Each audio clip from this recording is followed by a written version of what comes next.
జనాలంతా ఘోరంగా తయారైనరబ్బా, మరి ఘోరం. ఎటన్నా వెళ్తే అటు వెళ్ళింది, ఇటు వెళ్ళింది, ఎందుకు వెళ్ళిందో ఎవరితో వెళ్ళింది, ఎందుకు ఈ లత్కూర పంచాయతీలు అన్నీ అసలు వాళ్ళకి అసలు నాకు అర్థం కాదు. ఎటన్నా పోయేదు ఫ్యామిలీ అకేషన్ ఉండొచ్చు, వెళ్ళలేకపోవచ్చు, వెళ్ళడానికి చేత కావట్లేదు కావచ్చు, ఎవరైనా లిఫ్ట్ అడుకొని పోతున్నాం కావచ్చు, ఎందుకు వీళ్ళకి అన్నీ నాకు అర్థం కాదు అసలు. లేదా కార్ మనదే అయి ఉండొచ్చు, మనం హైర్ చేసుకోవచ్చు, మనం కొనుక్కోకపోయినా మన ఫ్రెండ్ అయి ఉండొచ్చు, లేదా మన మీద ఉన్న కన్సర్న్తో తీసుకెళ్తూ ఉండొచ్చు, లేదా ఇంకేదైనా కూడా ఉండొచ్చు. ఏంట్రా మీ బాధ?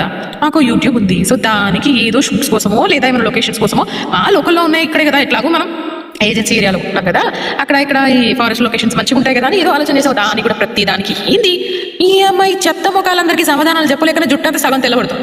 అరే నాకున్న టెన్షన్స్ లక్ష ఉన్నాయి, ఈ ఏదో ముఖాలందరూ ఒకటి పట్టించుకోవాలి. ఆ క్వశ్చన్స్ ఏదో ముఖాలందరికీ ఇదే ఆన్సర్. ఏడికన్నా పోతా నా సమాధానం చేస్తాను, ఎందుకు రాబాయి? నా రెస్పాన్సిబిలిటీస్ ఏందో నాకు తెలుసు, ఏ టైంలో ఏ పని చేయాలో ఎక్కడ ఏం చేసుకోవాలో నాకు అన్నీ తెలుసు. మీరు మీ చెత్త ముచ్చట్లు ఏదో ముచ్చట్లు మీరు మారరా, ఇంకా ఈ ఏమంటాం ముసలి ముచ్చట్లు ఏదో ఉంటాం కదా, ఈ మారరా, జీవితంలో అప్డేట్ అవ్వండిరా. ఎట్లా ముందుకెళ్దాము, ఏం చేసి డబ్బులు సంపాదిస్తామని వాళ్ళంటూ కొట్టుకొస్తుంటే ఏం చిల్లర పంచాయతీలు పెట్టుకోవాలి, వాళ్ళని గీళ్ళని గెలకాలి, వాళ్ళ ముచ్చట్లు వీళ్ళ ముచ్చట్లు అన్ని తెలుసుకోవాలని మీరు ప్రయత్నించారు. మీరు మీ ఏదో మొహాలు ఎప్పుడు మారుతారా ఇచ్చే